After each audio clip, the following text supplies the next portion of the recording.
விஷச்சாராய மரணம் தொடர்பாக ஓய்வு பெற்ற நீதிபதி கோகுல்தாஸ் விசாரணையை தொடங்கியுள்ளார். பாதிக்கப்பட்டோர் மற்றும் சிகிச்சையில் இருப்பவர்களை நேரில் சந்தித்து அவர் விவரங்களை கேட்டறிந்தார்.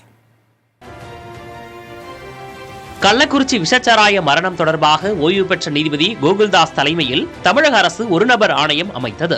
இந்நிலையில் கள்ளக்குறிச்சி மாவட்ட ஆட்சியர் பிரசாந்த், மாவட்ட காவல் கண்காணிப்பாளர் ரஜத் சதுர்வேதி உள்ளிட்டோருடன் மாவட்ட ஆட்சியர் அலுவலகத்தில் கோகுல்தாஸ் ஆலோசனை நடத்தினார். இதனையடுத்து கருணாபுரம் கிராமத்திற்கு சென்ற அவர் விஷச்சாராய மரணத்தால் உறவுகளை இழந்தவர்களை சந்தித்தார். தொடர்ந்து கள்ளக்குறிச்சி அரசு மருத்துவமனைக்கு சென்று சிகிச்சையில் இருப்பவர்களின் உடல்நிலை குறித்து கோகுல்தாஸ் கேட்டறிந்தார்.